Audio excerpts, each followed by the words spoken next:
Manalangin po tayo.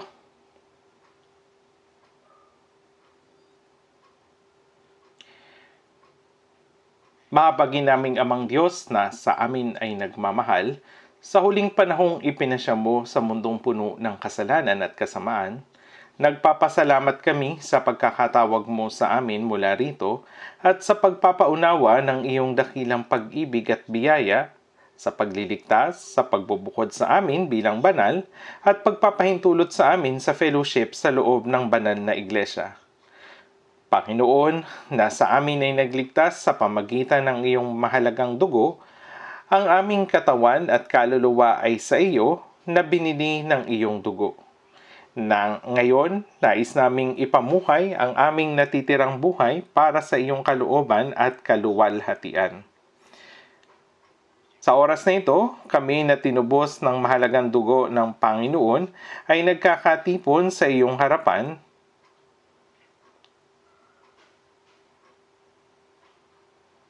Pinupuri ang iyong dakilang biyaya at pag-ibig, nag-aaral ng salita at nagpapasalamat sa pagpapahintulot sa amin sa fellowship sa loob ng banal na iglesia kasama mo. Naniniwala kami na kasama ka namin ngayon. Tinitignan ng bawat isa at hinahawakan ng iyong mahabaging kamay. Lubos kaming mahina at ang mundo ay puno ng kasalanan. Hindi namin kayang mapagtagumpayan ang masamang mundong ito ng aming sariling lakas at karunungan. Panginoon, punuin mo po kami ng iyong salita, karunungan, at ng kapangyarihan ng Espiritu Santo. Dalangin namin na tulungan mo kami na mapagtagumpayan ang kasalanan at kasinungalingan at magawa lamang namin ang banal na gawain ng Diyos upang mabuhay kami bilang anak ng Diyos. Kami ay naniniwala na ang Diyos ay kasama namin sa aming mga iglesia sa buong bansa at sa buong mundo, na nag-iingat at tumutulong sa brothers at sisters na nagpapanatili ng pananampalataya at nangangaral ng Ebanghelyo kahit sa mahirap na panahon sa pamagitan ng iyong biyaya, salita at ng kapangyarihan ng Espiritu Santo. Dalangin namin na ikaw mismo ang kumilos upang ang higit na dakilang gawa ng kaligtasan na iyong ninanais ay maganap sa mga huling araw. Panginoon na nagbibigay ng mga salitang aming kinakailangan sa tamang panahon at nagtuturo sa daan na dapat naming lakaran, higit mo pong ipaunawa sa amin sa pamagitan ng iyong salita ang tungkol sa banal na kalooban ng Diyos na nais mong ihayag sa amin at sa mga bagay na nararapat naming gawin at palakasin kami ng may karunungan, katapangan at kakayahan. Kami ay nagtitiwala sa Espiritu Santo at ito ang aming dalangin sa pangalan ng Panginoong Hesus na sa amin ay nagmamahal. Amen. Tingnan natin sa Biblia. Hanapin natin sa Mateo chapter 6, verse 9 hanggang 13.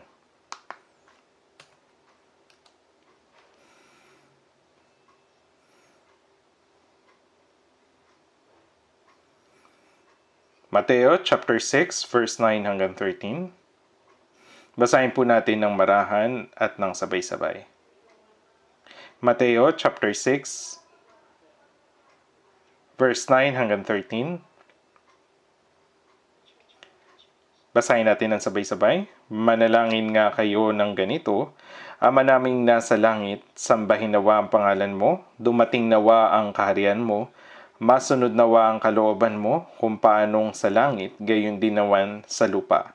Bigyan mo kami ngayon ng aming pagkain sa araw-araw at patawarin mo kami sa aming mga utang, gaya rin namin na nagpapatawad sa mga may utang sa amin. At huwag mo kaming dalhin sa tukso, kundi iligtas mo kami sa masama.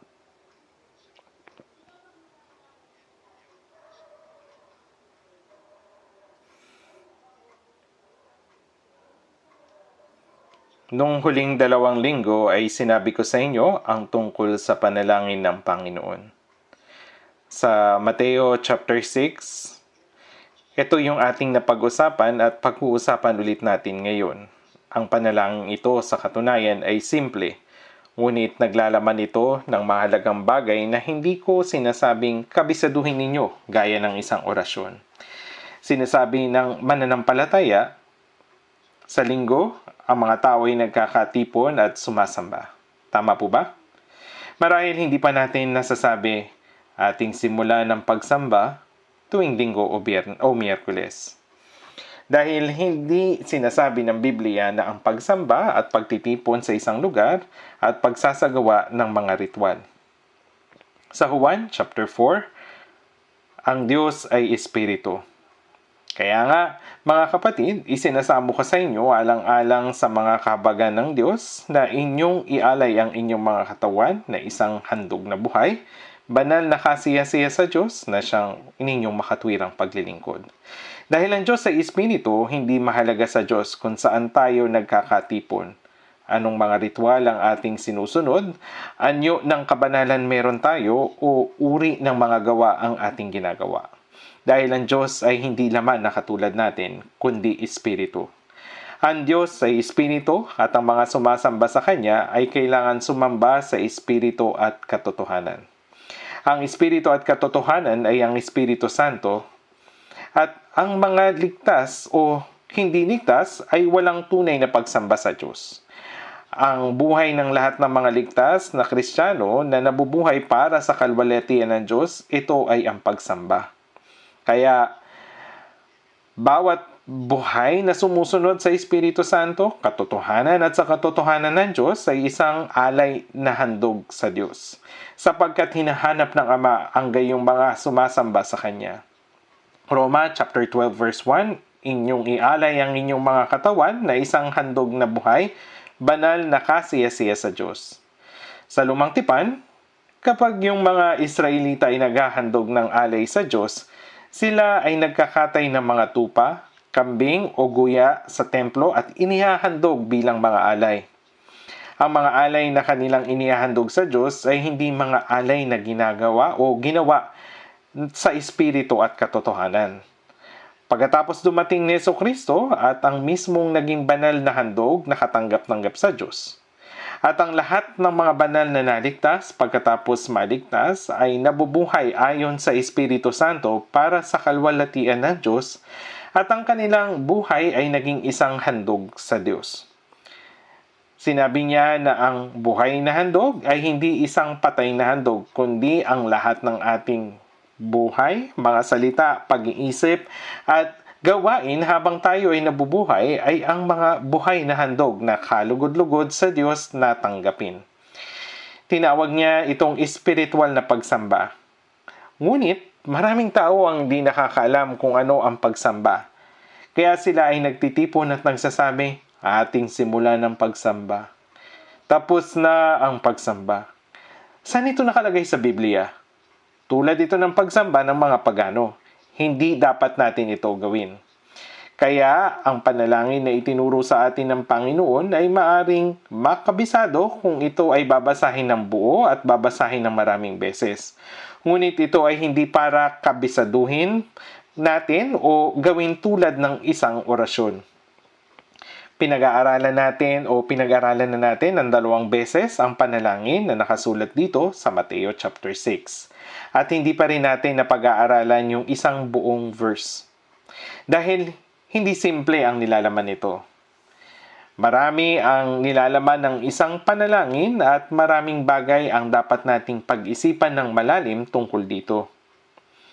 Kaya pinag-uusapan natin ang tungkol dito nung nakaraan ng aking sinabi, Ama naming nasa langit. Kaya ang mga Kristiyano na naligtas ay nakatanggap ng kapatawaran ng mga kasalanan at naligtas sa pamagitan ng mahalagang dugo ni Jesucristo at ngayon ay naging mga anak ng Diyos. Ang Diyos na ating pinaniniwalaan ay ang Diyos na nasa langit. Napag-isipan na ba ninyo ang mga salitang siya na nasa langit? Ang kalangitan ay hindi ang lugar na kung saan ang Diyos ay naroon. Kung ating titingnan sa Genesis chapter 1 verse 1, nang pasimula nilikha ng Diyos ang langit at ang lupa. Dito, ang langit at lupa ay nangangahulugang nilikha niya, ang kalawakan at ang lupa. Kaya ang Diyos na lumikha ng kalawakan ay nasa itaas ng kalawakan, siya ang nagahari dito.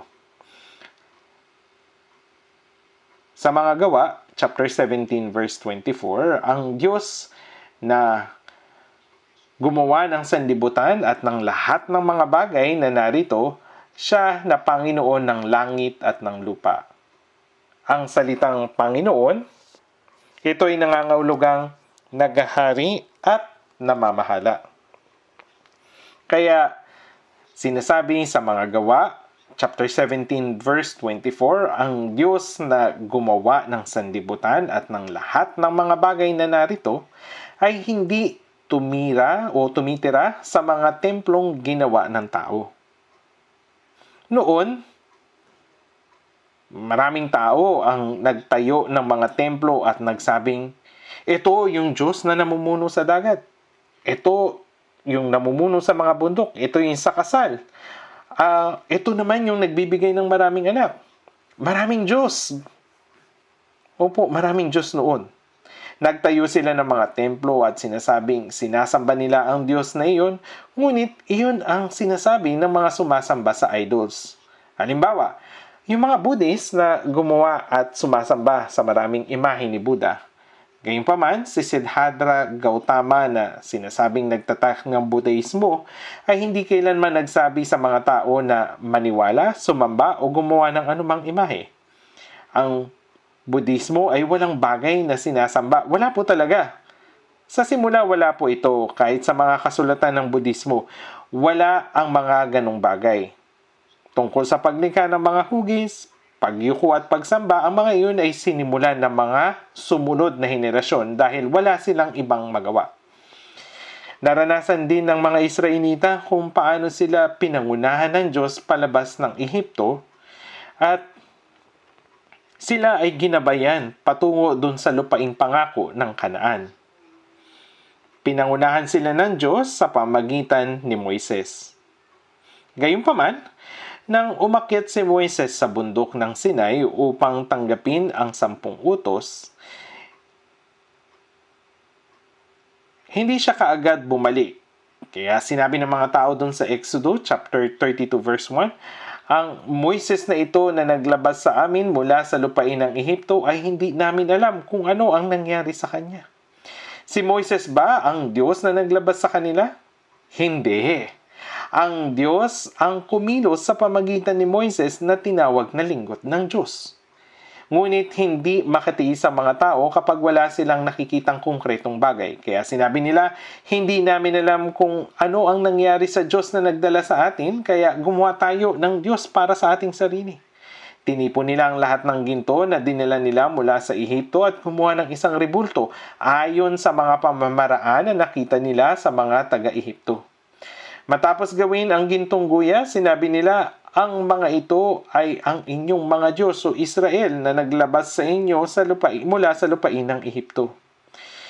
Kaya nang bumaba si Moises, pinulbos niya yung gintong guya, sinunog at isinaboy sa tubig. Hindi makatiis ang mga tao kapag wala silang nakikita. Kaya nagnanais silang lumikha ng nakikitang bagay. Pati mga hayop ay sinasamba. Halimbawa, yung mga Hindu ay sumasamba sa mga baka, unggoy at ahas. Inaangkin nila na meron silang 330 milyong Diyos, sila man ay hindi naunawaan ang mga bagay na ito. Ang mga Kristiyano sa kabilang banda, sila ay naniniwala at sumasamba sa hindi nakikitang Diyos. Gayunpaman, meron tayong Biblia. Itong Biblia na naghahayag ng lahat tungkol sa Diyos.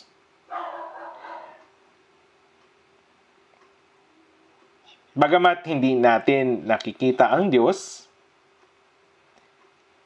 naririnig natin ang kanyang mga salita, nauunawaan ang kanyang kalooban, at nakikilala ang kanyang pag-ibig at biyaya sa pamagitan ng Biblia. Iyan yung dahilan kung bakit sinabi dun sa Juan chapter 1 verse 1.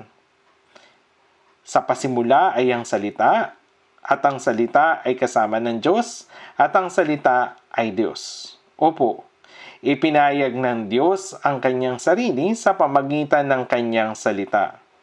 Ang salita ay sumasalamin sa kanyang likas na katangian at nagpapaliwanag kung sino siya.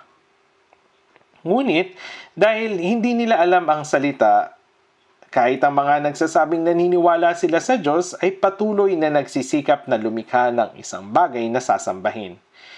Nung pumunta ako sa lungsod ng Mexico, bumisita ako sa isang museo kung saan ipinakita ang maraming rebulto na sinasamba ng mga tao doon. Napakarami, hindi mabilang. Gumawa sila ng maliliit nito. Maliliit na rebulto at pagkatapos ay sinasamba yung mga ito. Ang nakaharap na mga ito, naglagay sila ng isang mukhang totoong tao. Ano yun? Isang estatwa ni Maria. Ang estatwang iyon ay nasa unahan ng lahat ng mga rebulto.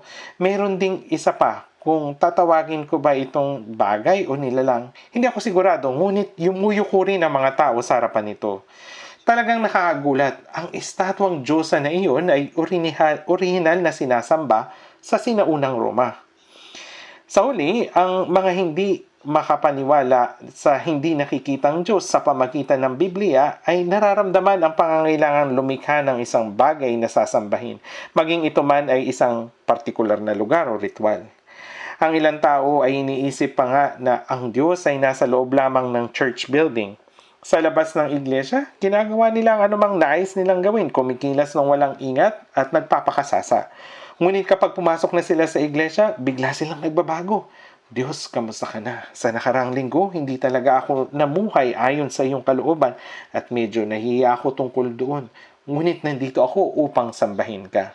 Pagkatapos ay masigla silang umaawit ng mga himno, nakikinig ng sermon na parang nag-i-enjoy sa isang palabas. Nagbibigay ng maliit na offering sa Diyos at biglang sasabihin, paalam, kita tayo sa susunod. Pag alis nila, namumuhay sila ayon sa gusto nila. Paano ito naiba sa pagsamba sa mga rebulto? Sa mga gawa 17:25 sinasabi, ni hindi rin naman siya pinaglilingkuran ng mga kamay ng tao na para bang mayroon siyang kailangan. Ang Diyos ba na lumikha at namumuno sa buong sansinukob ay may anumang kakulangan? Humihingi ba siya sa mga tao? Pakiusap, sambahin ninyo ako. Pakiusap, bigyan ninyo ako ng pera. Dahil siya ba'y nangangailangan? Hindi. Ganyan mag-isip at kumilos ang mga sumasamba sa mga Diyos-Diyosan. Sa katugtong na verse, yamang siya ang nagbibigay sa lahat ng tao ng buhay at ng hininga at ng lahat ng mga ito. Ang Diyos na nagbigay ng buhay, hininga at ang lahat ng bagay sa tao. Kahit sa paningin o kahit sa pagtingin sa isang bulaklak, makikita natin ang gawa ng Diyos. Mararamdaman ang kanyang pag-ibig, makikilala ang kanyang banal na kapangyarihan. Ang lahat ng nilikha ng Diyos ay naghahayag ng kanyang kapangyarihan at banal na kalikasan sa atin. At sa pamagitan ng kasaysayan ng mga Israelita, malinaw na ipinahayag ng Diyos ang kanyang karakter. Ang mga sumusunod sa salita ng Diyos ay ang pinagpapala habang ang mga sumusuway sa kanya ay humaharap sa paghatol at sumpa. Pinamamahalaan ng Diyos ang mga sumusunod sa Kanya. Pinarurusahan ang kasalanan, ngunit pinatatawad din ang mga nagsisisi. Ang Diyos ay tapat. Kapag Siya ay nangako, tinutupad Niya palagi. Sa pamagitan ng kasaysayan ng Israel, nakita natin ang pag-ibig, katarungan at kung sino Siya. Ang kasaysayan ng mga Israelita ay gawa ng Diyos. Ipinakikita ng Israel kung sino ang Diyos sa likod ng kanilang kasaysayan. Kaya hindi natin dapat isipin ang Diyos sa parehong paraan na ginagawa ng mga sumasamba sa mga Diyos-Diyosan ng mga hintil. Ang panalangin itinuro sa atin ng Panginoon ay naglalaman ng malalim na at mahalagang kahulugan sa bawat salita. Iyan ang dahilan kung bakit hindi natin dapat ito basta-basta lang bigkasin at basahin ng hindi pinag-iisipan. Sa halip, kailangan natin pagbulayan ng malalim ang bawat bahaging ito. Halimbawa, Ama naming nasa langit. Anong ibig sabihin na siya ay nasa langit? At kapag sinabi nating Ama, naunawaan ba natin ang kahalagahan ng pagtawag sa lumikha ng sansinukob na ating Ama? Hindi ito basta-bastang phrase Ama naming nasa langit, kundi binibigyan din ang ating Ama. Ibig sabihin, hindi lamang ako ang tumatawag sa Diyos na Ama. Marami pang iba na tumanggap ng kaligtasan ay tumatawag din sa Kanya bilang Ama. Kung may isang ama at marami siyang anak, anong ibig sabihin nito? Magkakapatid po sila.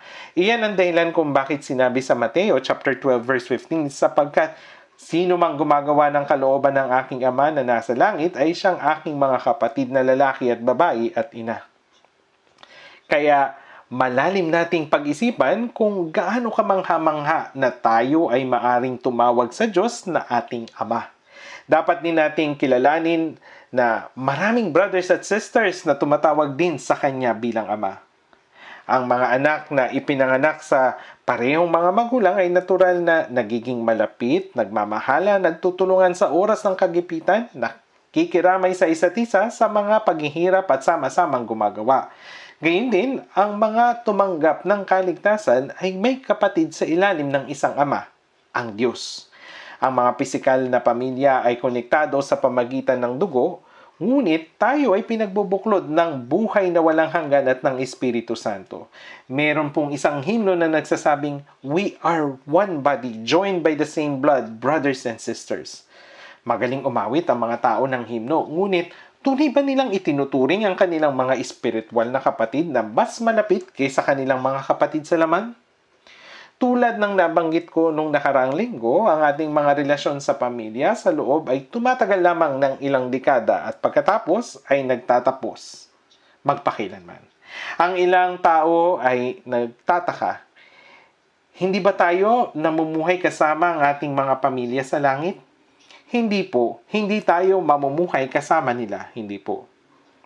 Dahil kapag tayo ay nasa langit na, ang mga makamundong pagmamahalan at pakiramdam ng laman ay wala na. Ang lahat ay pinag-iisa lamang ng walang hanggang buhay ng Diyos at ng Espiritu Santo. Kung ang mga kapamilya ng isang tao ay hindi makarating sa langit at makita sila sa impyerno, gaano kasakit yun? Magiging langit pa ba yun? Walang ganoong bagay. Walang kahit katiting na halaga ng makamundong pagmamahal sa langit. Paumanhin po at sinasabi ko ito. Ito ay nasa loob lamang ng pag-ibig at kalwalhatian ng mga naligtas na mga banal.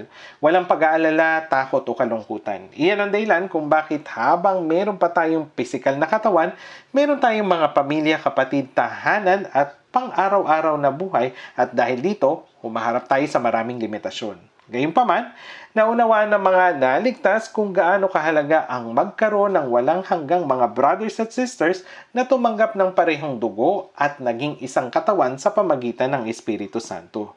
Kaya nga, inutusan tayo ng Panginoon na umibig gaya ng pag-ibig niya sa atin. Sinabi ito sa Juan chapter 13 verse 34. At dun sa verse 35 sinasabing, sa pamagitan nito ay makikilala ng lahat ng mga tao na kayo ay aking mga alagad kung kayo'y may pag-ibig sa isa't isa. Ang katibayan na tayo ay mga ligtas at alagad ni Kristo ay kung ating sinusunod. Unang Juan chapter 3 verse 14 sinasabing nalalaman nating tayo'y dumaan na mula sa kamatayan patungo sa buhay sapagkat iniibig natin ang isa't isa. Ang hindi umiibig ay nananatili sa kamatayan. Ang malinaw na katibayan ng ating kaligtasan ay ang pagkilala at pag-ibig natin sa mga ligtas na brothers at sisters.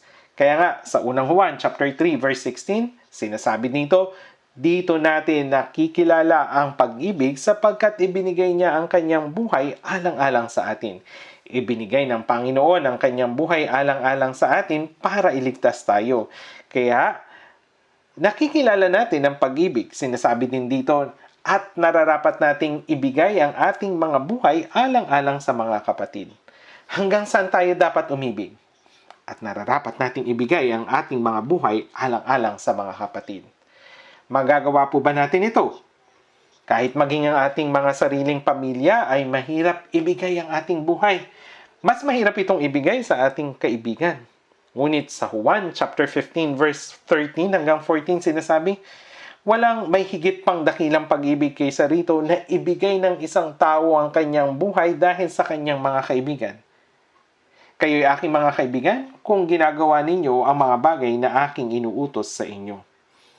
Ang katibayan na tayo na mga naligtas sa pamagitan ng dugo ng Panginoon ay kanyang mga kaibigan ay makikita dun sa verse 14.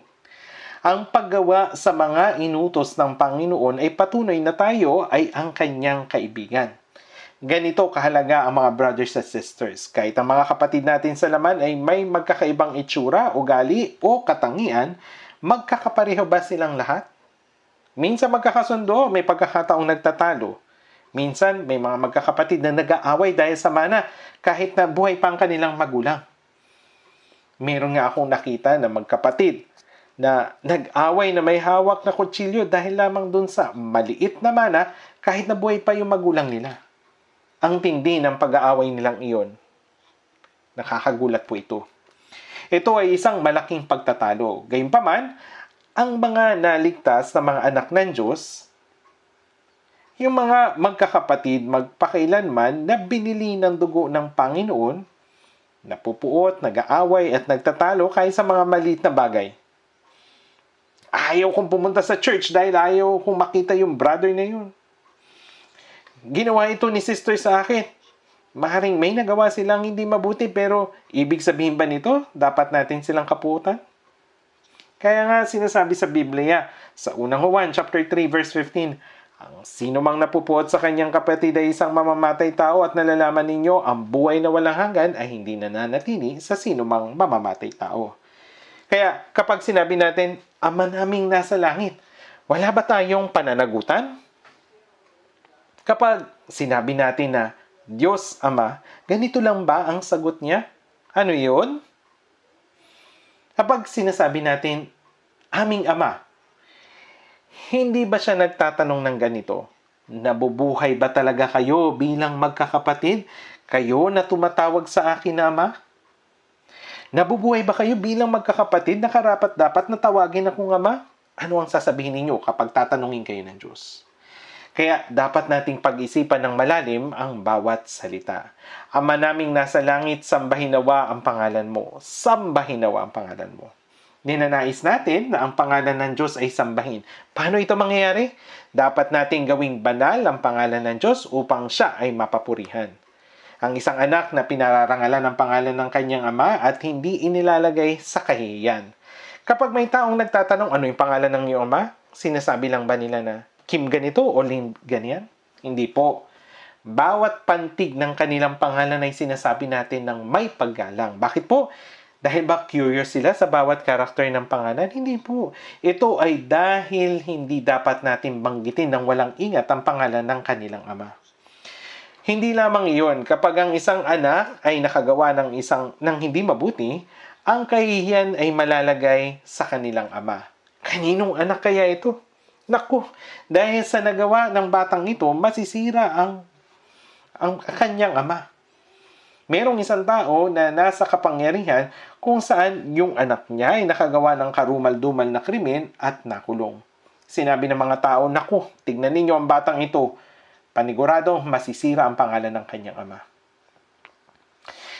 Ang pangalan ng kanyang ama ay nalagay sa kahiyan dahil sa kanyang anak. Tama po ba? Ganito yung nangyayari. Kapag ating sinasabi, Ama naming nasa langit, at sambahin nawa ang pangalan mo, maring sabihin ng Diyos, sandali. Kailan mo sinamba ang aking pangalan? Dapat nating gawin ang mga bagay na malwalhati ang pangalan ng Diyos bago nating sabihin, sambahin nawa ang pangalan mo. Kung nabubuhay tayo ng walang ingat, tapos sasabihin pa natin, Ama naming nasa langit, sambahin nawa ang pangalan mo. Ano pong ibig sabihin nito? Sinasabi doon sa Ecclesiastes chapter 5 verse 2, huwag kang pabigla-bigla sa iyong bibig at huwag magmadali ang iyong puso na magsalita ng anumang bagay sa harapan ng Diyos sapagkat ang Diyos ay nasa langit at ikaw ay nasa lupa kaya't kaunti lamang ang iyong maging salita. Ang Diyos ay nasa langit. Ngunit siya ay nasa lahat ng dako at nalalaman ang lahat ng bagay. Sinasabi sa Mateo chapter 10 verse 30, at maging ang mga bundok sa iyong ulo ay ang iyong mga buhok sa iyong ulo ay bilang na lahat. Sa awit 147 verse 4, sinasabi, ang bilang ng mga bituin ay kanyang binibilang. Alam ba ninyo kung ilan ang mga bituin sa langit? Sinasabi na mayroong 100 bilyong kalawakan na bawat isa ay mayroong 100 bilyong mga bituin. Ngunit wala talagang tunay na nakakaalam. Gayunpaman, binibilang ng Diyos ang lahat ng mga ito. Ito ba ay napakadami para sa Kanya na bilangin? Nalalaman ng Diyos ang lahat ng bagay, maging ang bilang ng ating mga buhok. Ano pong ibig sabihin nito? Ibig sabihin na walang bagay na hindi niya nalalaman. Kaya nga, huwag kang pabigla-bigla sa iyong bibig. Ang panalangin ay pagsasalita sa harapan ng Diyos. Sinasabi sa awit 17 verse 1, O Panginoon, pakinggan mo ang matuwid na usapin. Pasanin mo ang aking daing. Mula sa mga labing walang pandaraya, dinggin mo ang aking panalangin. Pakinggan ang matuwid na usapin. Mula sa mga labing walang pandaraya, dinggin mo ang aking panalangin. Ang Diyos ay nakikinig sa tapat na panalangin. Ang tao ay nabubuhay ayon sa gusto niya, pero kapag umaawit sila ng himno, sabi niya, I love you more than ever before. Ang papurang iyon ay nakakarating sa Diyos. Sa Apokalipsis, sinasabi na ang alpa at insenso ay umaakyat sa trono ng Diyos. Ang alpa ay kumakatawan sa papuri ng banal. Sinasabi sa Apokalipsis chapter 5 verse 8, ang insenso na siyang mga panalangin ng mga banal. Parehong naririnig ng Diyos ang ating mga panalangin at ating mga papuri.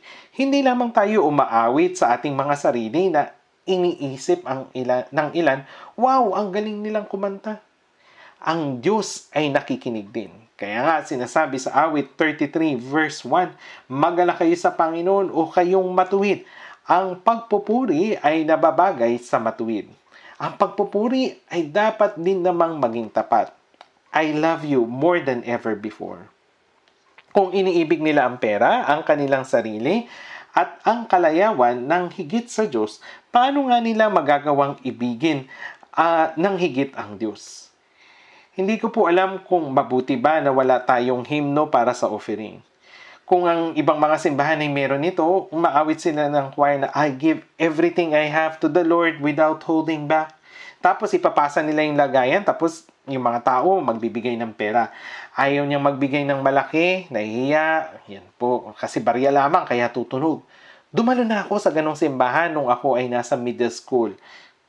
Kapag nagpupunta ako roon, sila ay nagbibigay ng 100 won, yung lumang pera. Nagbibigay din sana ako, kaso sayang naman, kaya ibinibigay ko 50 won. Tapos, kinukuha ko yung 50 won.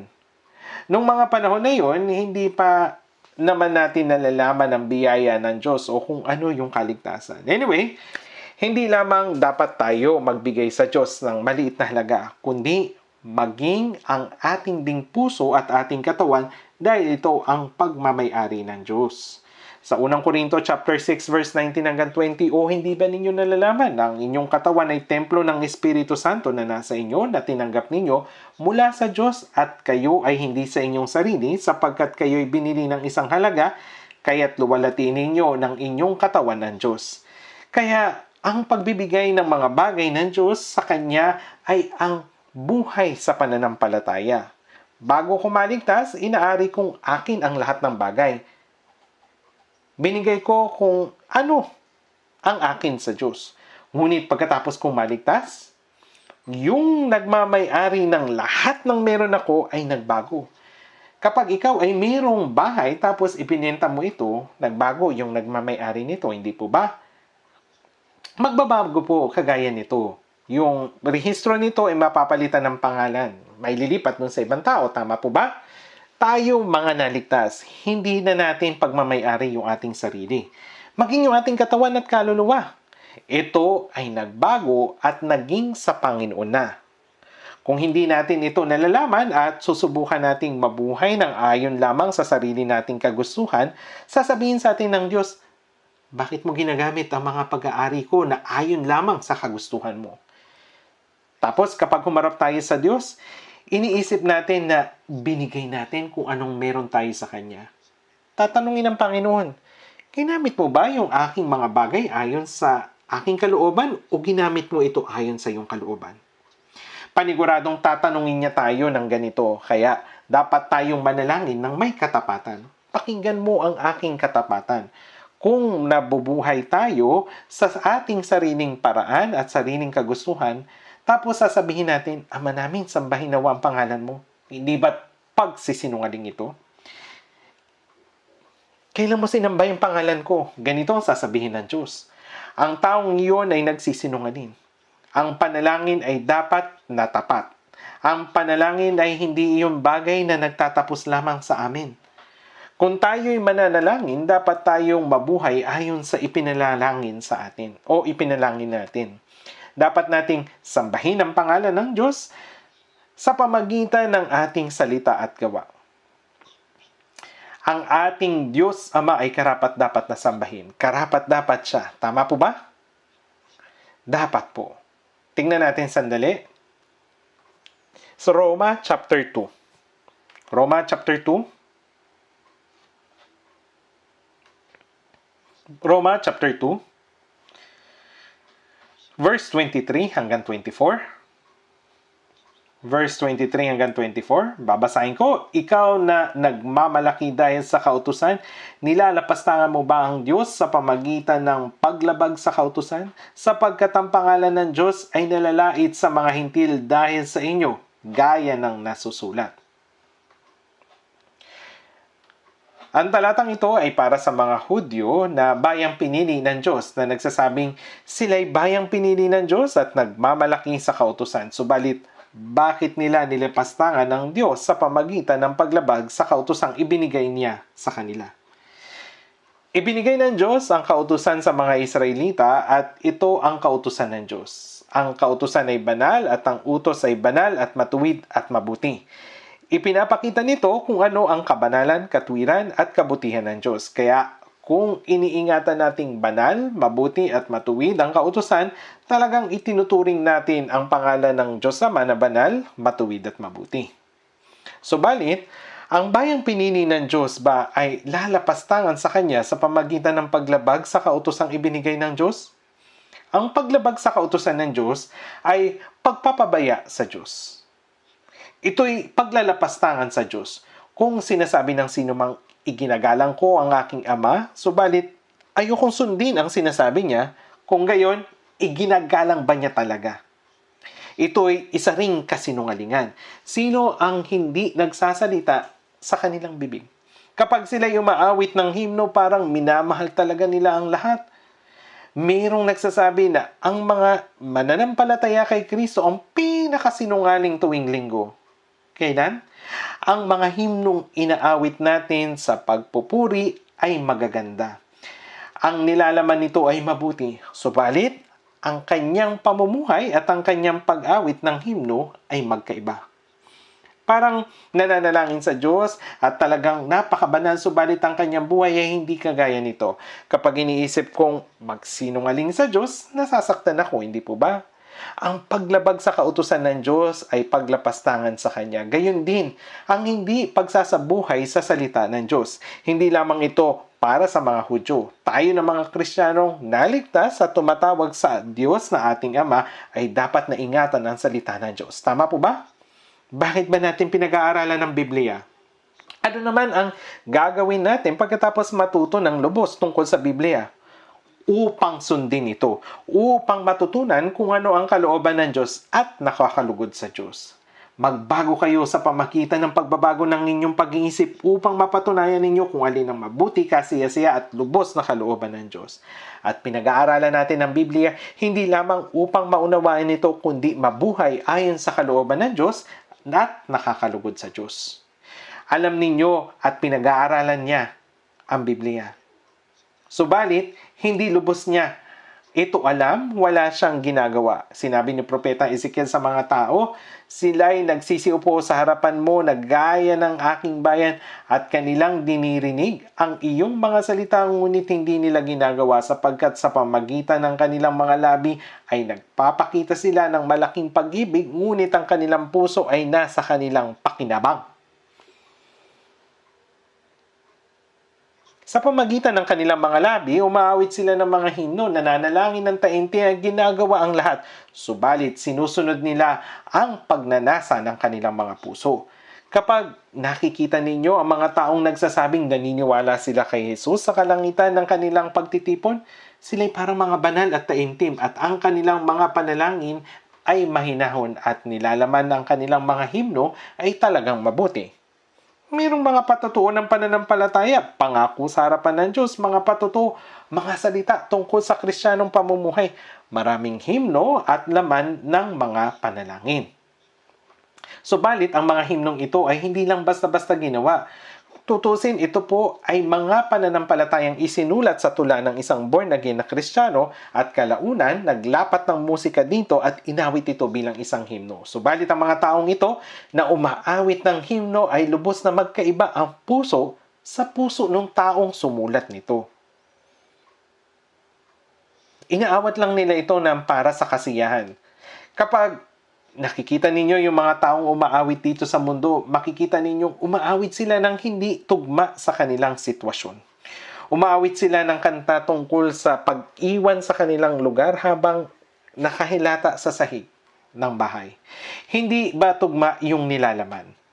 Namiss nila yung kanilang lugar at umaawit tungkol sa isang punong katabi ng kanilang bahay. Subalit, matagal ng panahon ang lumipas mula nang mawala yung punong iyon at mayroon na ngang pinagawang daan.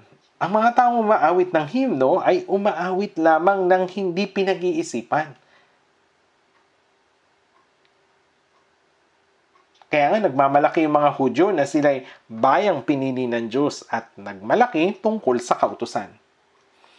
Ikaw na nagmamalaki dahil sa kautusan, nilalapastangan mo ba ang Diyos sa pamagitan ng paglabag sa kautusan? Kaya hindi nila tunay na minamahal ang Diyos. Doon sa Juan chapter 5 verse 42, sinabi ni Jesus sa mga Hudyo, "Subalit nalalaman ko na ang pag-ibig ng Diyos ay wala sa inyo." Alam ng Panginoon ang lahat ng bagay kapag tinitignan niya ito. Nagmamalaki sila bilang bayang pinili ng Diyos, subalit hindi nila minamahal ang Diyos. Hindi nila minamahal at niluluwalhati ang Diyos. Parehas lang para sa mga Hudyo at sa mga nananampalataya kay Jesus ngayon. Walang magagawa ang mga hindi ligtas na mananampalataya kay Jesus. Subalit ang mga Kristiyanong ligtas, sila ay pumupunta sa church at taimtim na umaawit ng himno, nananalangin at sinusukat ang salita ng Diyos. Paumanhin po sinabi kong sinusukat ninyo. Subalit may mga taong sumusukat dito. Sinusukat nila kung ito'y maganda o hindi. Hindi usapin ito kung ito'y maganda o hindi. Kung ang salita ng Diyos ay ipinahayag ng tama, tinatanggap natin ang salita na mula sa Diyos at sinasabi sa ating mga puso, "Amin, ang salitang iyon ay tama. Mabubuhay ako ayon sa salita." Hindi ba ganito ang ginagawa natin? Pinapakinggan lang natin yung sermon na parang pelikula at pagkalabas sa pintuan, nakakalimutan agad ito at umaalis na tayo. Ang Diyos ay nalalapastangan dito. Sa Exodo chapter 20 verse 7, sinabi, "Huwag mong babanggitin ang pangalan ng Panginoon mong Diyos sa walang kabuluhan sapagkat hindi pawawalang sala ng Panginoon ang sino mang gumagamit ng kanyang pangalan sa walang kabuluhan." Ano ang paggamit ng pangalan ng Diyos o ng Panginoon sa walang kabuluhan? Ang taong hindi nabubuhay ayon sa kalooban ng Diyos. Ang taong nabubuhay ayon sa kanyang sariling kalooban ay walang karapatang tumawag sa pangalan ng Diyos. Kung ang anak ng Diyos ay tumatawag sa Diyos na Ama naming nasa langit, subalit nabubuhay siya ayon sa kanyang kalooban, maaaring sabihin ng anghel na ang Diyos ay maaaring dismayado na magkaroon siya ng ganitong anak. Kung ang sino mang tumatawag sa Diyos Ama ay hindi sinusunod ang sinasabi ng Diyos kundi gumagawa ng mali at hindi matuwid, sila'y tiyak na nagdadala ng kasiraan sa pangalan ng Diyos Ama. Opo, tingnan nga natin sa Ezekiel chapter 36. Doon po sa Ezekiel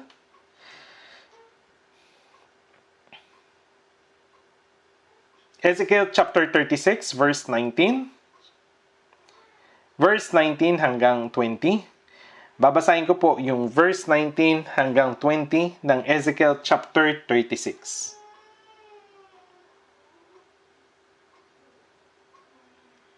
Ezekiel chapter 36, verse 19 hanggang 20.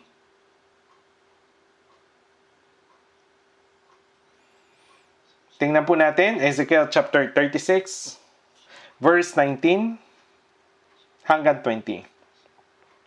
Aking ikinalat sila sa mga bansa at sila'y nagkawatak-watak sa mga lupain. Ayon sa kanilang lakad at ayon sa kanilang mga kilos ay hinatulan ko sila. Ngunit nang sila'y dumating sa mga bansa saan man sila dumating, kanilang nilapastangan ang aking banal na pangalan sa pagsasabi ng mga tao tungkol sa kanila. Ang mga ito'y bayan ng Panginoon, ngunit kailangan nilang lumabas sa kanyang bayan. Yung aklat ng Ezekiel ay naisulat 600 taon bago dumating si Jesus. Subalit ipinapropesiya ito. At ano yung nangyari? Yung bansang Israel, ang bayang pinili ng Diyos, ay itinanggi ang anak ng Diyos. At sa kamay ng mga Romano ay ipinako niya o nila sa krus at pinapatay si Jesus. Dahil sa kasalanang ito, ikinalat ng Diyos ang bansang Israel sa mahigit na 100 bansa. Hinatulan ko sila ayon sa kanilang mga gawa at ikinalat sila sa mga bansa. Sila'y namatay saan man sila pumunta. Ang mga Hudyo ay tinuring na parang mga taong basura. Gustong lipunin ni Hitler ang lahat ng mga Hudyo sa mundo. Matanda man o bata, pinatay niya lahat ng mga walang awa. Pinatay niya ang 6 na milyong mga Hudyo sa loob lamang ng maikling taon. Pinatay niya sila dahil sinisi niya ang mga Hudyo na pinanggalingan ng salot at ikinalat sila sa buong mundo dahil sa kanilang kasalanan. At sa kanilang pinuntahang mga bansa, yung banal na pangalan ng Diyos ay nalapastangan dahil sa kanila. Bakit itinuturo at sinasabi ng mga tao sa bansang Israel, bayang pinili ng Diyos ang mga iyan. Bayang pinili ng Diyos ang mga iyan. Bakit sila ikinalat sa buong mundo? Kung titingnan natin ang kanilang sitwasyon, ang Diyos ay patay. Ang lupaing ibinigay sa kanila ng Diyos, ang matabang lupain ay naging tigang. At sila'y hinahabol at pinapatay ng walang awa saan man sila pumunta. Kaya sinabi ng mga tao, ang Panginoong Diyos ay patay. Ang Panginoong Diyos ay patay. Kaya ang bansang Israel na nawasak dahil sa kanilang mga kasalanan. At bilang resulta, ang banal na pangalan ng Diyos ay nadungisan. Ang mga Israelita ay nawasak dahil sa kanilang mga kasalanan. At bilang resulta, nadungisan ang pangalan ng Diyos dahil sa kanila. Sa Isaiah chapter 52 verse 5 sinabi ng Diyos, dahil sa aking bayan ang aking pangalan ay laging hinahamak sa buong araw. Laging hinahamak ng mga Israelita ang pangalan ng Diyos sa buong araw. Kaya hindi maari na basta-basta na lamang nating sabihin, Ama naming nasa langit, sambahin nawa ang pangalan mo. Ngunit kailangan natin itong pag-isipan ng mabuti.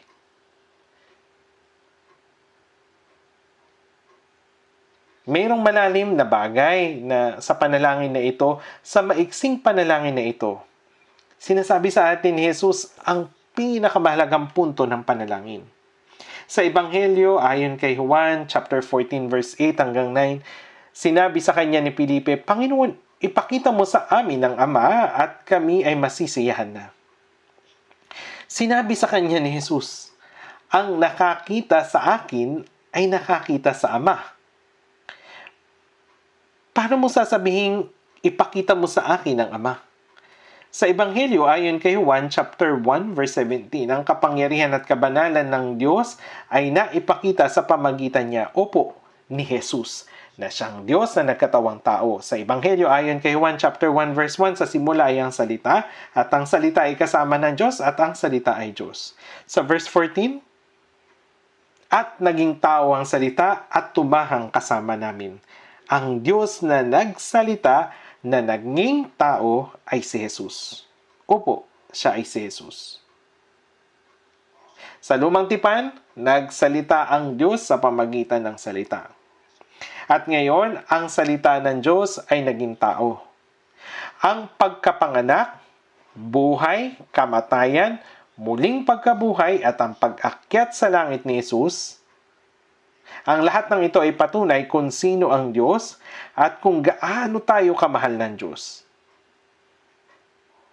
Binuhay ang mga patay, nilinis ang mga ketungin, pinakain ng 5,000 tao sa pamagitan ng tinapay, pinatahimik ang bagyo. Iyan ang kapangyarihan ng Diyos, hindi po ba? At sa pamagitan ni Jesus, na ipakita sa salita ng Diyos yung pag-ibig ng Diyos. Kaya ang nakakita sa akin ay nakakita sa Ama. Gayon din sa Ebanghelyo ayon kay Juan, chapter 12, verse 15, sinabi ni Jesus, "At ang nakakita sa akin ay nakakita doon sa nagsugo sa akin." Si Jesus na anak ng Diyos ay ipinakita ang Diyos. Halimbawa, minsan sinabi ng mga kapitbahay, "Uy, naalala ko sa iyo yung namatay mong ama. Kamukha mo kasi siya eh. Pareho kayo kapag nagsasalita. Pati yung kilos, pareho kayo." Di ba? Nangyari ito minsan. Kung ang ama ay mabuting tao, mabuti rin na ang anak ay katulad niya. Maging sa paglakad, pareho sila ng ama niya. Opo, si Jesus ay ang Diyos na nagkatawang tao. Tama ba? Si Jesus ay hindi tao na gaya natin. Kaya nga, doon sa Filipos chapter 2 verse 6, na siya, bagamat nasa anyo ng Diyos, ay hindi itinuring na isang bagay na dapat panghawakan ng pagiging kapantay ng Diyos, kundi hinubaran niya ang kanyang sarili at kinuha ang anyong alipin na naging katulad ng tao at palibas ay natagpuan sa anyo ng tao, siya ay nagpakababa sa kanyang sarili at naging masunurin sa kamatayan, maging sa kamatayan man sa krus. Si Jesus ay hindi tao. Siya ay Diyos na nagkatawang tao at naging masunurin hanggang sa kamatayan, maging sa kamatayan man sa krus. Ginawa niya ito upang iligtas tayo. Ipinakita ni Jesus sa atin ang Diyos dahil siya ang anak ng Diyos. Tama po ba? Hindi ba tayo mga anak ng Diyos? Hindi man natin na ipakita ang Diyos gaya ni Jesus, ngunit hindi ba naunawaan natin ang pag-ibig ng Diyos, natanggap ang buhay ng Diyos, at natanggap ang Espiritu Santo? Sa Ebanghelyo ayon kay Mateo chapter 5 verse 48, sinabi ni Jesus, "Kaya't kayo'y ngayon maging sakdal gaya ng inyong ama sa langit na sakdal." Kung ang ama ay dakilang tao, pagkatapos sasabihin ng ama sa kanyang anak, "Maaari kang maging kagaya ko ng bahagya." Ngunit hindi ganito ang sinabi ng Diyos. Sinabi ni Jesus, "Kaya't kayo nga'y maging sakdal gaya ng inyong ama sa langit na sakdal." Kaya, paano tayo magiging sakdal gaya ng Diyos? Sa pamamagitan ng pagiging katulad niya ng higit at higit pa. Unti-unti po. Pagkatapos maligtas, lumalago ang buhay Kristiyano. Alam niyo po ba ito? Habang lumalago, ang pagkatao ng Diyos ay dahan-dahan na nabubuo sa atin. Kung titingnan natin sa unang Korinto, chapter 13, verse 4 hanggang 7, ang pag-ibig ay matiisin at magandang loob. Ang pag-ibig ay hindi mainggitin o mapagmalaki o hambog, hindi magaspang ang kilos, hindi nito ipinipilit ang sariling kagustuhan, hindi mayamutin, hindi nagtatala ng mga pagkakamali, hindi ito natutuwa sa masamang gawa, kundi natutuwa sa katotohanan, pinapasan nito ang lahat ng bagay, pinaniniwalaan ang lahat ng bagay, inaasahan ang lahat ng bagay, tinitiis ang lahat ng bagay. Napakalinaw kung ano ang pag-ibig. Alam niyo ba kung ano ito? Ito yung katangian ng Panginoon. Kung ilalagay ninyo yung pangalan ni Jesus sa kada verse, ito ay 100% na tama. Ngunit ang Panginoon ay nasa atin din. Kaya nga, sa Filipos chapter 2 verse 5, magkaroon kayo sa inyo ng ganitong pag-iisip na kay Kristo Jesus din naman. Sinabi ni Apostol Pablo sa unang Korinto chapter 11 verse 1, "Maging tulad kayo sa akin, gaya ko kay Kristo." Sa Galatia 6:17, "Sapagkat taglay ko sa aking katawan ang mga bakas ng paghihirap ni Jesus." Ang mga bakas ng paghihirap ni Jesus ay naipakita sa pamagitan ng katawan ni Pablo Umakyat si Jesus sa langit at dumating ang Espiritu Santo at nagpakita muli si Jesus sa pamagitan ng katawan ni Apostol Pablo. Ano yung paghihirap sa buhay ni Apostol Pablo? Pagkatapos niyang maligtas, nagsimula siyang mangaral ng Ebanghelyo at naging martir hanggang mangaral sa Roma. Nagpakita si Jesus sa pamagitan ng katawan ni Pablo. Ang mga bakas ng mga paghihirap ni Jesus ay naipakita sa pamagitan niya. Kung gayon, ano yung dapat natin gawin? Ay hindi tayo maging gaya ni Jesus? Paano tayo magiging gaya ni Pablo? Dapat ba tayong magkaroon ng ganitong pag-iisip? Si Jesus ang tanging anak ng Diyos. Kung maglalagay kayo ng isang masa ng harina sa isang molde na hugis isda, makakagawa kayo ng tinapay na may eksaktong hugis ng isda. Tama po ba? Hindi tayo eksaktong magiging gaya ni Jesus, ngunit hindi ba dapat na tayo maging higit na katulad ni Jesus at ng Diyos Ama? Paano kung yung anak ng Diyos ay naging masama? Masasabi ba natin na ang pag-ibig at buhay ng Diyos ay nasa kanyang puso? Masasabi ba natin na ang Espiritu ng Diyos ay nasa kanyang puso? Dapat tayong maging gaya ng Panginoon. Sa 2 Pedro chapter 1 verse 4, at maging kabahagi kayo sa likas ng Diyos. Ang katangian ng Diyos ay dapat na unti-unting mabuo sa atin. Tayo ay naging katulad niya kapag tayo ay nananalangin sa Kanya, kapag nag-aaral ng Kanyang salita at kapag sinusunod ang Kanyang salita. Alam niyo ba na habang nagiging tulad niya tayo, kapag dumating na ang Panginoon, magiging yung ating mga katawan ay babaguhin sa maluwalhating katawan gaya ng sa Panginoon.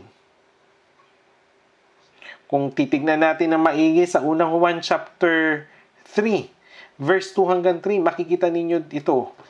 Kaya tayo ay dapat na higit at higit na maging tulad ng Panginoon. Sinabi ni Jesus, ang nakakita sa akin ay nakakita sa Ama. Hindi nakikita ang Diyos gamit ang mata. Kaya hinihiling ko na masabi natin ito. Tignan ninyo ako. Ako ay naging tulad ng Diyos Ama. Tama?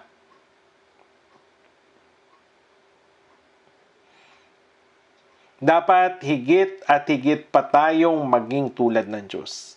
Kaya, tignan natin sa 1 Pedro chapter 1 verse 15. Tignan natin 1 Pedro chapter 1 verse 15.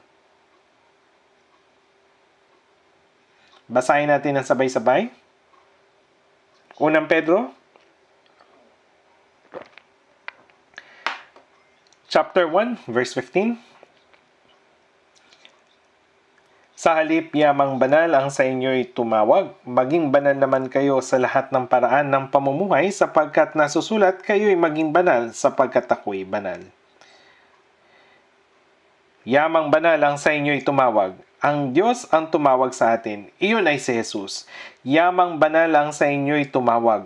Maging banal naman kayo sa lahat ng paraan ng pamumuhay. Si Jesus, ang Panginoon na nagligtas sa atin, ay ipinakita ang Ama. At sa pamagitan ni Jesus, natanggap natin ang buhay ng Diyos.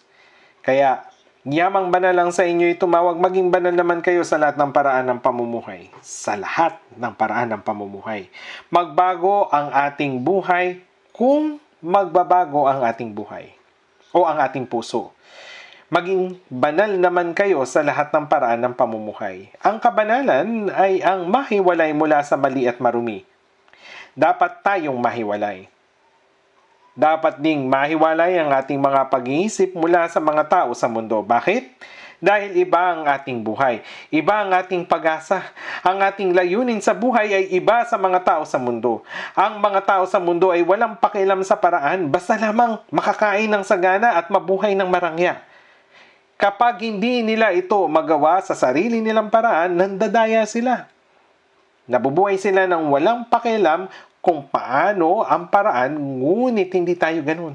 Hindi sa atin ang mundong ito. Malapit na nating iwan ang mundong ito. Malapit na po.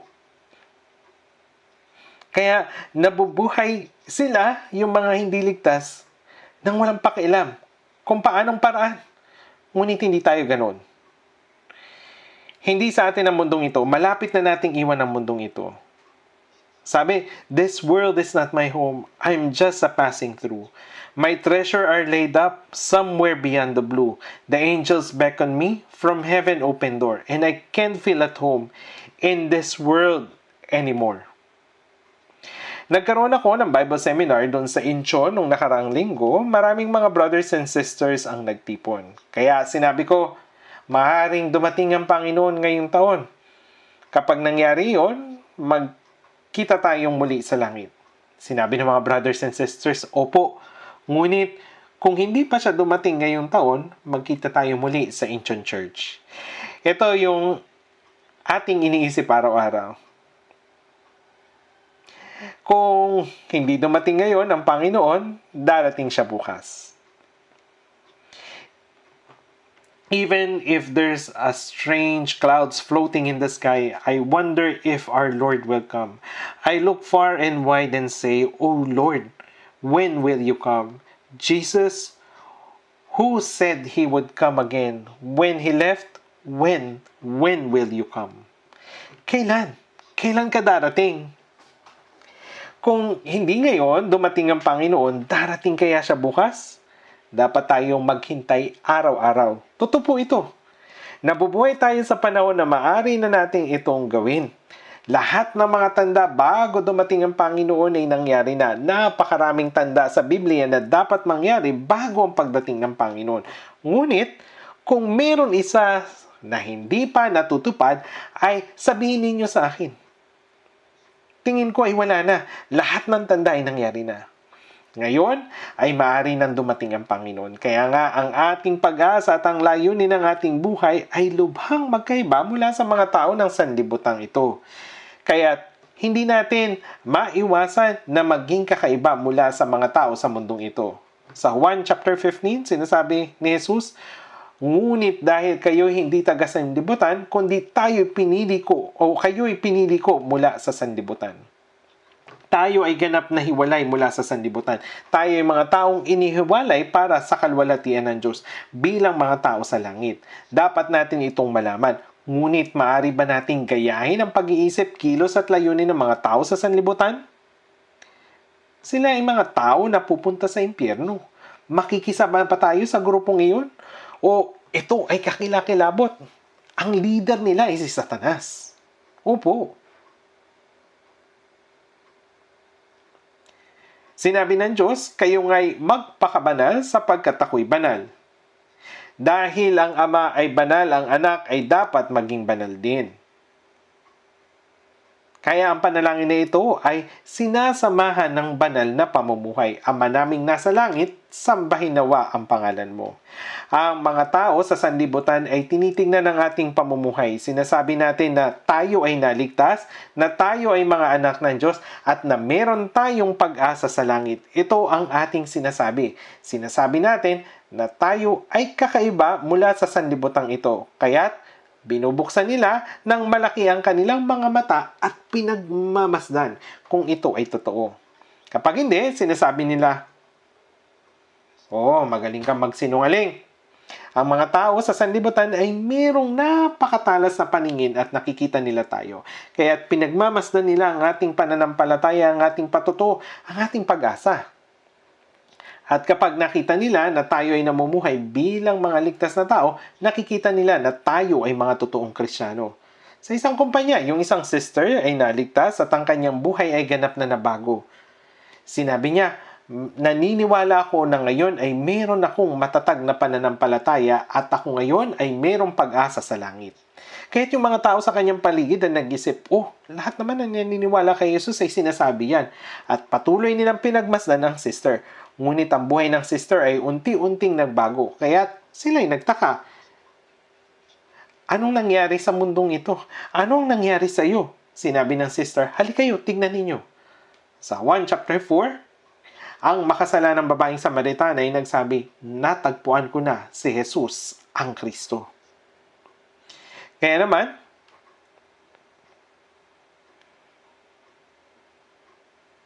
yung babaeng Samaritano ay sinabi, halika kayo, tingnan ninyo. Halika kayo. Ito ay napakasimple. Tingnan ninyo. Kung meron kayong mga katanungan, halika kayo sa aming Bible seminar. Pakiusap, pag-aralan ninyo ang Biblia. Kung ang ating buhay ay nababago, paniniwalaan nila ang ating sinasabi. Sa 1 Pedro chapter 3 verse 15, kundi sa inyong mga puso ay pakabanalin ninyo si Kristo bilang Panginoon. Lagi kayong maging handa na ipagtanggol sa bawat taong humihingi sa inyo ng katwiran ang tungkol sa pag-asang nasa inyo. Kung meron tayong tiyak na pananampalataya at pag-asa, ang ibang mga tao ay maaring magtanong kung ano ang dahilan nito. Sa trabaho, kapag ang mga kasama natin sa trabaho ay umiinom ng alak at nagkakasiyahan, kung hindi tayo sumasama sa kanila, ay ayaw nila sa atin. Kaya tayo ay umuupo na kasama nila, ngunit hindi umiinom. At tinatanong nila, bakit hindi ka umiinom? Gusto mo ng alak dati Hindi na ako umiinom ngayon Umiinom na ako ng gamot. Anong gamot yun? Lumang tipan at bagong tipan. Isa kang Kristiyano, pero susubukan nilang uminom ka. Kaya naman sinusubukan nila na buhusan ka ng alak sa ulo. Ngunit hindi nila ito gagawin, kundi pagmamasdan lamang tayo. Ano ang nangyari sa kanya? Iniisip nila, dahil sa mga ating kinikilos at pananalita ay mabuti. Kaya sila ay natatakot sa atin. At ninanais nilang malaman ang rason nila, yung rason ng paunti-unti. Kaya sinasabi ng Biblia na mayroong mga tao na nais malaman ang rason ng ating pananampalataya at pag-asa. Kaya aking narinig ang isang sister na naligtas at in-evangelize ang kanyang mga katrabaho at halos lahat sila ay naligtas. Talagang, wow, ito ay nakakamangha. Kung naligtas tayo sa posisyon ng nagtatrabaho, hindi dapat tayo maglingkod kung may tumitingin. Yung sa Colossus chapter 3, hindi naglilingkod kung may tumitingin. Sa Efeso chapter 6, naglilingkod ng may mabuting kalooban na gaya ng paglilingkod sa Panginoon at hindi sa mga tao. Kahit na hindi malaki ang ating sahod, ngunit kung tayo ay masipag, ang may-ari ng kumpanya ay pinagmamasdan tayo. Oo, siya ay isang tunay na Kristiyano at hihilingin mula sa kanya ang mas mahalagang mga gawain. Pagkatapos, ipapaubaya rin sa kanya yung pananalapi. Kaya nga doon sa Kawikaan 22 verse 29, nakikita mo ba ang taong mahusay sa kanyang gawain? Siya'y tatayo sa harapan ng mga hari. Hindi siya tatayo sa harapan ng mga taong hamak. Ang mga Kristiyano ay dapat merong ipakita na ganito. Huwag maging tuso, huwag maging masama, huwag gumawa ng masama paunti-unti. Kung tayo ay namumuhay na merong kadalisayan at tapat, kahit hindi ito suklian ng iba, okay lang. Yamang inyong nalalaman na sa Panginoon ay tatanggapin ninyo ang gantimpalang mana. Ang ating trabaho ay isa ring lugar kung saan dapat paglingkuran ng Panginoon. Ang ating tahanan rin. Yung asawang lalaki ay dapat na gumawa para sa asawang babae at yung asawang babae ay dapat gumawa para sa asawang lalaki. Ang mga magulang para sa mga anak at ang anak para sa mga magulang. Ang pamilya rin ay isang lugar kung saan dapat nating sundin ang salita ng Diyos at paglingkuran ng Panginoon. Sa trabaho ay gayon din. Sa church ay gayon din. Ang ating pananampalataya ay dapat makita sa ating buhay. Ito yung tunay na Kristiyano. Maging ang ating pananalita ay dapat maging mabuti. Kaya si Apostol Pablo ay nagpunta sa Korinto at mayroong ganitong problema. Kahit na sila ay nagsasalita ng mabuti, ngunit ito ay walang gawa. Meron akong na-evangelize na may-ari ng kumpanya at may mataas na posisyon. Ngunit sila ay talagang nahihirapan na maglingkod sa Panginoon. Alam ba ninyo kung paano silang napakahusay magsalita? Kung papakinggan natin sila ay tila dakila. Siguro ay kahit hindi sila magsalita ng mabuti, ay magugustuhan pa rin natin sila. Ngunit maganda ang kanilang pananalita, subalit walang gawa. Sila ay maraming kaibigan na mayayaman at nasisiyan sila sa sanlibutan kasama yung mga ito. Dahil dito, sila ay abala. Pero kapag kakausapin ko sila, ay mukha silang normal. Ito ay hindi totoo. Niloloko nila ang kanilang budhi. Hindi dapat nila ito ginagawa. Sapagkat ang kaharian ng Diyos ay hindi sa pananalita, kundi sa kapangyarihan. Ang kapangyarihan ng buhay, na may anyo ng kabanalan, ngunit tinatanggihan ng kapangyarihan nito. Lumayo ka rin naman sa mga ito. Kahit na merong anyo ng kabanalan, sila ay nagpapanggap ng mga mananampalataya, ngunit walang mga gawa. Ito ay mali. Kaya sinasabi ng Diyos, kayo nga'y magpakabanal sapagkat ako'y banal. Kapag tayo ay nagiging banal, ang pangalan ng Panginoong Ama ay nagiging banal din. Alam ba ninyo ito? Na ang panalangin na ito ay isang tapat na panalangin. Kung nagdarasal tayo sa Diyos, subalit tayo ay namumuhay ayon sa sarili nating kagustuhan, iniinsulto ba natin ang Diyos? Sasagot ang Diyos, sandali, bakit mo akong ginagawang banal? Sa Mateo chapter 6, sinabi ni Jesus, paliwanagin ninyo ng gayon ang inyong ilawan sa harapan ng mga tao upang makita nila ang inyong mabuting gawa at luwalhatiin nila ang inyong Ama na nasa langit. Inyong ilaw, sinabi ni Jesus. Kayo ang ilaw ng sanlibutan. Ang araw ay isang luminous o maliwanag na body at ang buwan naman ay reflective body. Ang Panginoon ay ilaw, ang Diyos ay ilaw, si Jesus ay ilaw.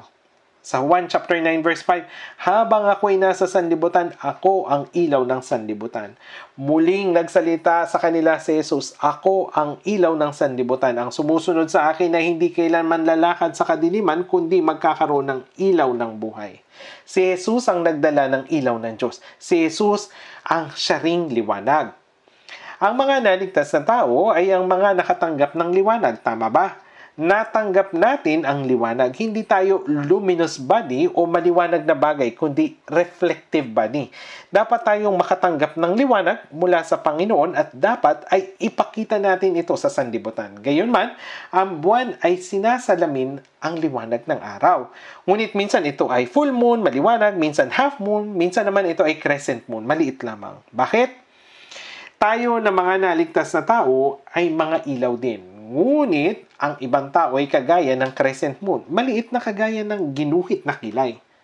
Dahil sila ay nagliliwanag ayon sa kanilang puso para sa Panginoon. Ang iba, half moon. Nangangahulugan ito na ang kalahati ay para sa Panginoon at yung kalahati ay para sa sariling pagnanasa. Kaya't sila ay kagaya ng half moon. Ito ay mali. Dapat ay ihandog natin ang ating buong puso at buhay para sa Diyos upang maipakita natin ang liwanag ng Panginoon sa mundo. Paliwanagin ninyo ng gayon ang inyong ilaw sa harapan ng mga tao upang makita nila ang inyong mabubuting gawa at luwalhatiin nila ang inyong Ama na nasa langit. Dapat nating ipakita sa kanila yung ating mabubuting gawa at luwalhatiin ng Diyos. At ang pangalan ng Diyos, Ama, ay magiging banal. Naintindihan ninyo po ba? Kahit alam na ninyo ito, ngunit hindi ito ginagawa, ito walang kabuluhan. Tama po ba?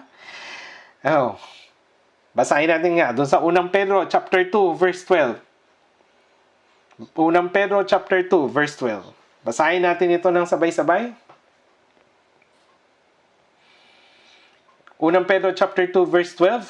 Maging marangal ang inyong pag-uugali sa gitna ng mga hintil upang kung magsalita sila laban sa inyo na parang kayo'y gumagawa ng kasamaan, ay makita nila ang inyong mabubuting gawa at luwalhatiin nila ang Diyos sa araw ng pagdalaw. Maging marangal ang inyong pag-uugali sa gitna ng mga hintil. Ang mga hintil ay ang mga taong hindi ligtas sa Biblia. Mula sa kanila, dapat tayong makitaan ng mabuting gawa sa ating pananalita at kilos. Maging marangal ang inyong pag-ugali sa gitna ng mga hintil upang kung magsalita sila laban sa inyo na parang kayo'y gumagawa ng kasamaan. May mga tao na tayo yung sinisisi. Sinisisi ng mga Hudyo si Jesus. Paano naman si Jesus? Gaano ba siya kabanal? Gayunpaman, sinisisi nila si Jesus na di umano'y dinaya niya yung mga tao, na pinagbawalan niya na magbuwis sila kay Cesar, na sinasabi niya na siya yung hari. Gaya nito, sinisisi nila si Jesus ng mga kasinungalingan at sinisikap na patayin. Gayon din nila kinaakusahan si Apostol Pablo at halos patayin. Subalit, meron siyang pagkamamamayang Romano kaya sinabi niya, dudulog ako kay Cesar. Kaya ipinadala siya sa Roma at nag-evangelize siya doon ng 2 taon at namatay. Inusig ng mga hintil ang mga Kristiyano na tayo ay gumagawa ng masama. Alam niyo ba kung gaano nila sinisisi yung mga Kristiyanong ligtas? Matagal na panahon na nakaraan.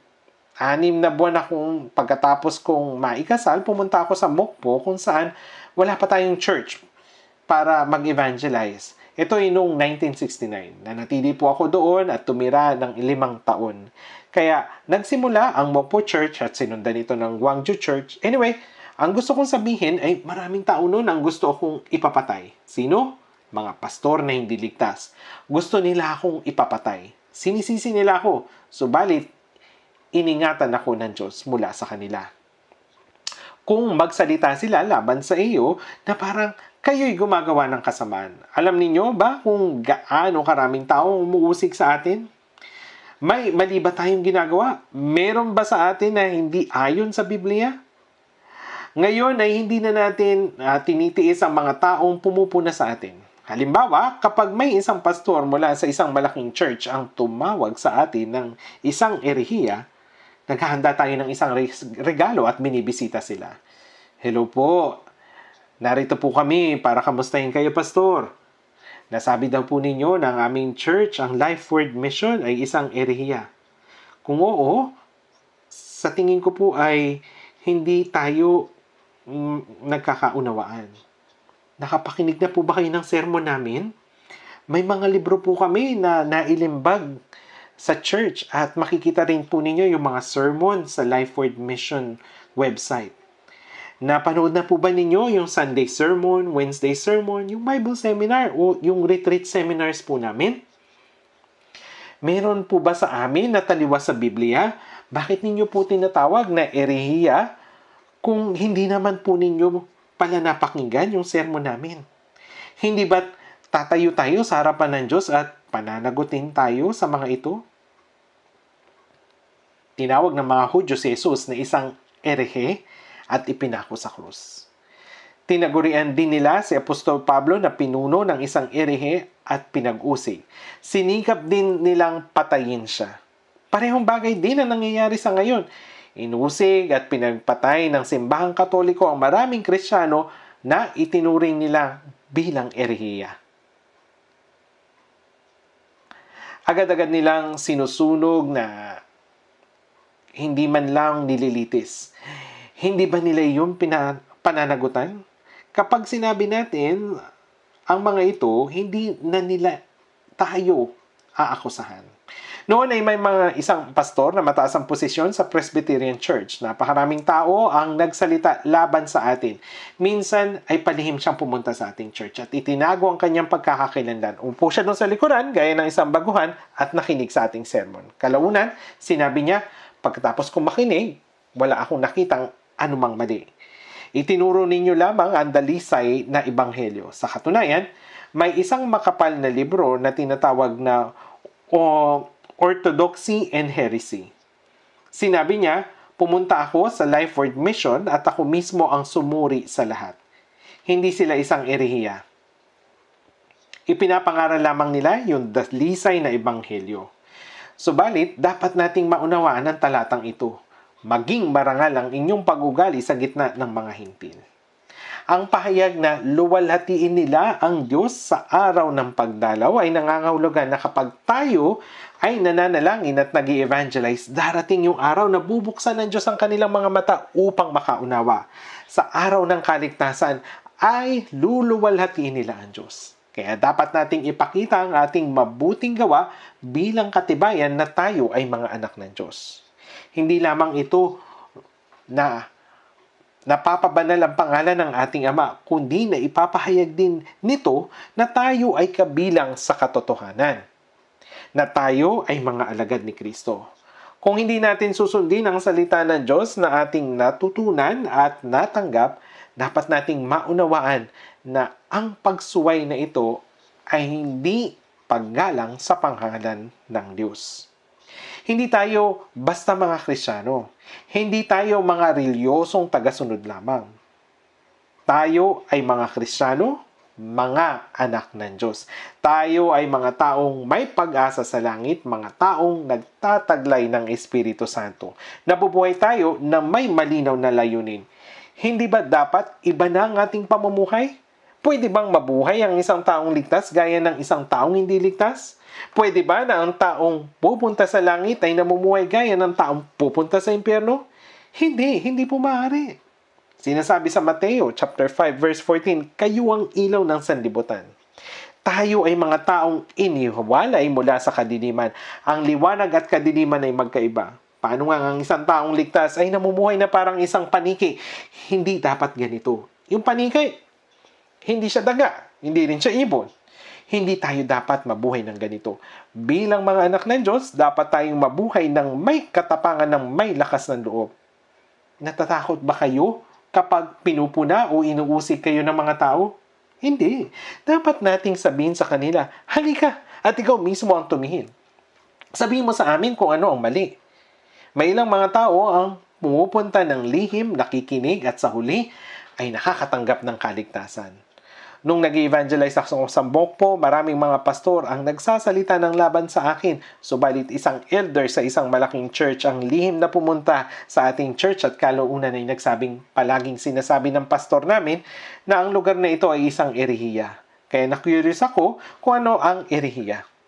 Nagtataka ako kung ang nangangaral ba dito ay may mga sungay o ano. Subalit pagkatapos niyang makinig, inamin niya na natagpuan ko na ang lahat ay galing sa Biblia. Nangangaral kayo ng dalisay na ebanghelyo. Sinabi niya, kailangan kong bumalik doon at sabihin sa pastor namin na tigilan na ang pagsasalita laban sa inyo. May ilang mga tao ng gaya nito. Isang araw, may isang maliit na matandang pastor ang umupo sa harapan ng ating church. At tinitignan akong maigi. Napakatalas niyang tumingin na halos hindi na ako makapangaral ng maayos.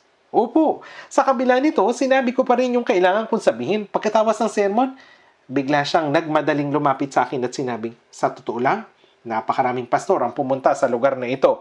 Sinabi nila sa akin na ang nangangaral dito ay isang lamang kabataan na mula sa Gyeongsangdo. Noon po, bata pa ako, nasa 28 or 29 years old lamang. Sinabi ng mga pastor, paano mo nagawang pabayaan ang isang peking pastor? Dapat mo ba siyang patalsikin kaagad? Subalit ngayon, pagkatapos kong makinig, naunawaan ko na ito ay dasirisay na ebanghelyo. Kung meron akong oras, pupuntahan ko ang lahat ng mga pastor na iyon at sasabihin ko na tigilan na nila ang pag-aakusa sa iyo. Pastor, patuloy mong ipangaral ng may katapangan ng ebanghelyo. Meron din ganitong pastor.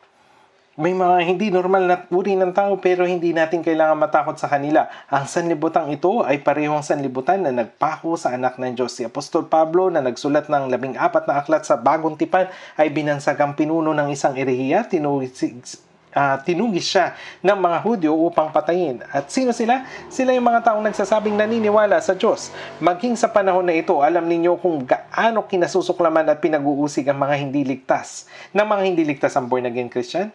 Pero wala tayong sinabi. Hindi tayo nakipagtalo sa kanila. Ang sandata natin ay hindi ang salita. Magsalita man sila laban sa atin o hindi, dapat nating matapang na ipakita sa kanila ang ating pamumuhay na tayo ay ligtas na Kristiyano, na tayo ay anak ng Diyos. Sa ganito natin may sasakatuparan ang panalangin na Ama, sambahin nawa ang pangalan mo. Sa pamagitan ng ating buhay, dapat nating luwalhatiin ang pangalan ng ating Ama. Manalangin na po tayo. Mahabagin naming Amang Diyos, noong kami ay malayo sa iyo na lumakad sa kasalanan, inibig mo kami. Nung kami ay mga kaaway ng Diyos dahil sa masama naming gawa, ang Panginoong Hesus ay namatay sa halip namin. Dumanak ang mahalaga niyang dugo upang patawarin ang aming mga kasalanan magpakailanman. Nagpapasalamat kami sa kamanghamanghang biyayang ito.